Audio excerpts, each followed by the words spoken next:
Welcome, everyone. I'm excited to kick off today's presentation with a fascinating topic. If someone is always in your mind without any communication, it means female psychology. Today, we'll explore what it really means when someone occupies your thoughts, even after days or months of no contact. We'll look at the psychological reasons behind this phenomenon, how emotional attachment, unresolved feelings, and human connection influence our memories and desires. So, let's dive in and understand what's happening inside our minds when someone lingers there long after they're gone.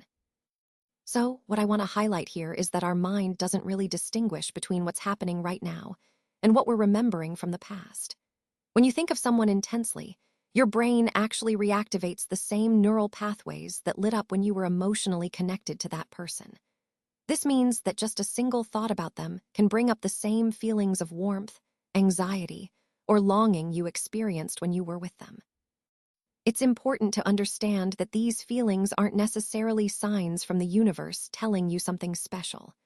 More often, it's a sign that the emotional bond, whether we're aware of it or not, was never fully processed or resolved.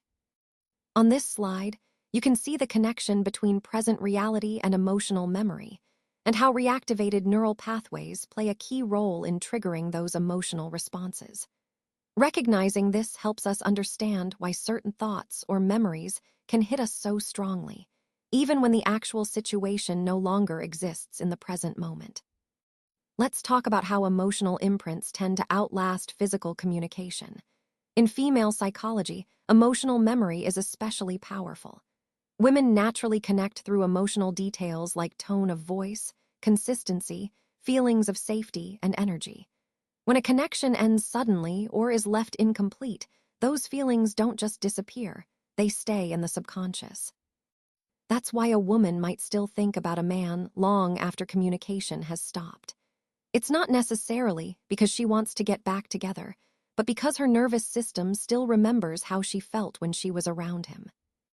On the other hand, if a man keeps thinking about a woman without any contact, it's not always about being in love.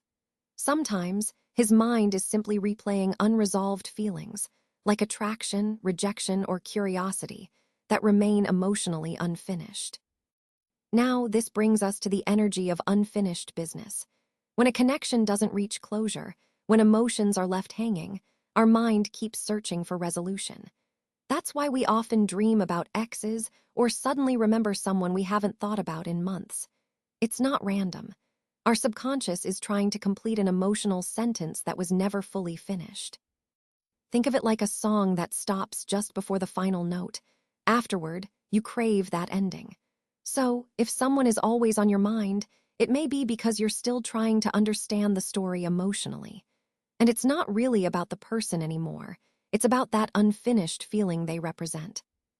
Sometimes, the person in your mind isn't really them anymore. It's actually the version of them you created. You've idealized them, projecting your desires, emotional needs, and fantasies of safety or love onto them. And even if they're no longer in your life, that projection still remains. That's why you might find yourself unable to stop thinking about them, because they've become a symbol of something you deeply wanted, like affection, recognition, understanding, or validation. Essentially, your mind isn't actually attached to the person themselves, but to the emotional meaning that you've assigned to them. This is a key idea because it shows how our perceptions can become distorted, keeping us stuck in these emotional patterns even after the person is gone. It highlights the importance of understanding that our attachment might be more about what we're projecting than about the reality of the relationship.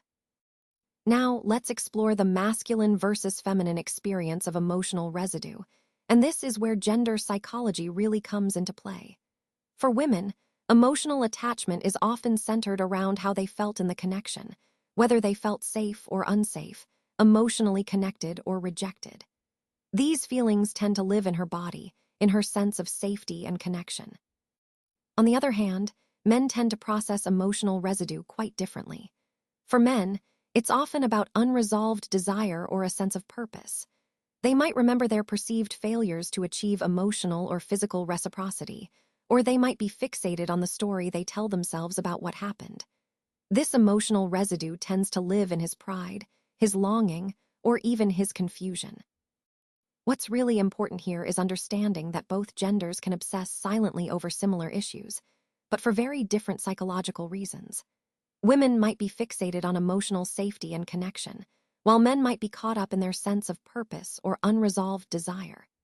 Recognizing these differences helps us understand the unique ways each gender processes emotional residue, which ties back to the overall theme of emotional awareness and relationship dynamics. Let's talk about the idea that it might not really be about them at all. Instead, it's about what they've awakened in you. When someone stays on your mind, even without any communication, it's often a reflection of something inside you, not just about that person. This is what I like to call the mirror effect. It's important to recognize that these persistent thoughts can reveal activated wounds, things like fear of abandonment, feelings of unworthiness, or a deep need for validation.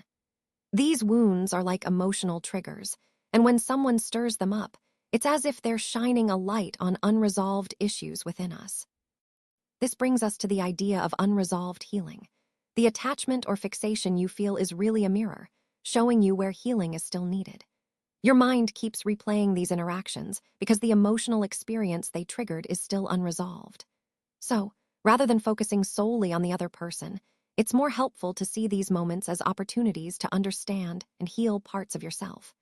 This perspective helps us move forward with greater awareness and compassion for ourselves. When you find that someone else keeps thinking of you, even without any direct communication, it often points to the same underlying psychological reasons. It means that your energy, your presence, or the emotional imprint you left has made a lasting mark on their nervous system. But here's a really important point to remember.